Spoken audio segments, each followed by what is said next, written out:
Assalamualaikum warahmatullahi wabarakatuh. Perkenalkan, nama saya Meggy Prasetya dari Fakultas Ilmu Pendidikan Ekonomi kelas A dengan nomor NIM 18720500005. Dengan mata kuliah Ekonomi Koperasi dan UMKM, dosen pengampu Ibu Ika Putri MPDE.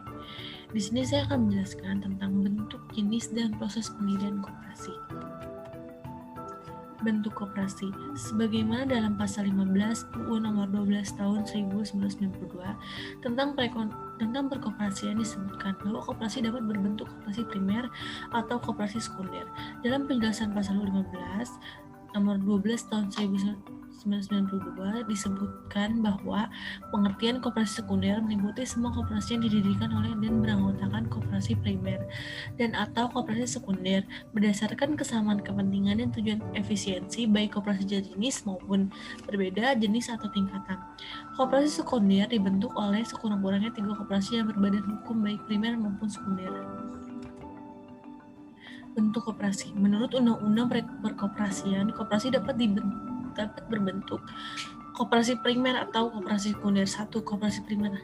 Koperasi primer adalah semua koperasi yang didirikan dan beranggotakan perorangan untuk membentuknya minimal 20 orang yang memiliki kebutuhan ekonomi yang sama bersepakat untuk mendirikan koperasi. Kedua, koperasi sekunder adalah semua koperasi yang didirikan oleh dan beranggotakan badan hukum koperasi, baik badan hukum koperasi primer atau badan hukum koperasi sekunder.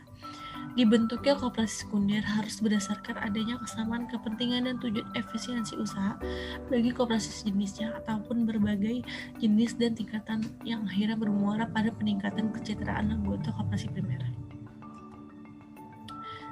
Jenis koperasi. Beberapa koperasi dapat jenis koperasi menurut ketentuan undang-undang adalah 1. Koperasi simpan pinjam adalah koperasi yang beranggotakan masyarakat, baik selaku konsumen maupun produsen barang. Usaha koperasi jenis ini adalah menyelenggarakan fungsi penghimpunan dana dan menyediakan pinjaman atau modal untuk berkepentingan anggota, baik selaku konsumen maupun produsen. Koperasi ini dapat dianggap pula sebagai koperasi jasa.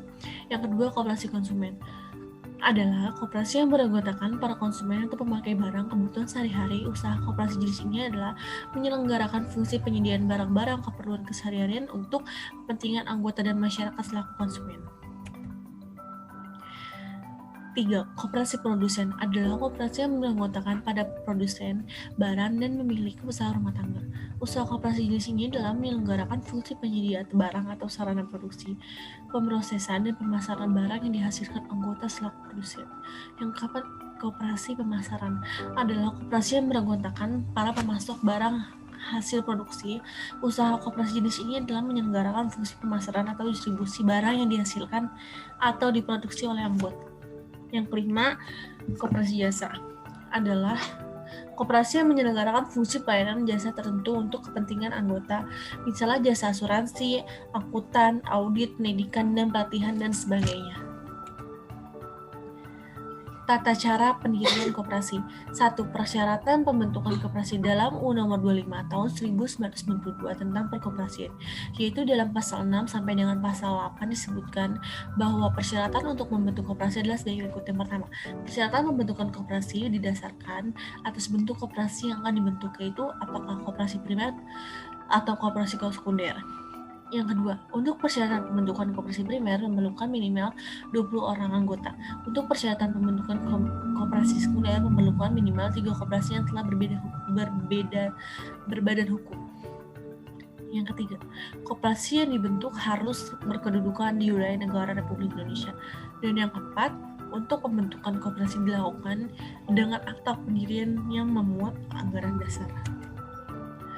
Anggaran dasar koperasi harus memuat sekurang-kurangnya, yaitu yang pertama, daftar nama pendiri, yang kedua, nama dan tempat kedudukan, yang ketiga, maksud dan tujuan serta di bidang usaha, yang keempat, ketentuan mengenai keanggotaan, yang kelima, ketentuan mengenai rapat anggota, yang keenam, ketentuan mengenai pengelolaan, yang ketujuh, ketentuan mengenai permodalan, yang kedelapan, ketentuan mengenai jangka waktu berdirinya, yang kesembilan, ketentuan mengenai pembagian sisa hasil usaha, dan yang ke-10, ketentuan mengenai sanksi. Sekian penjelasan presentasi dari saya, kurang lebihnya mohon maaf. Wassalamualaikum warahmatullahi wabarakatuh.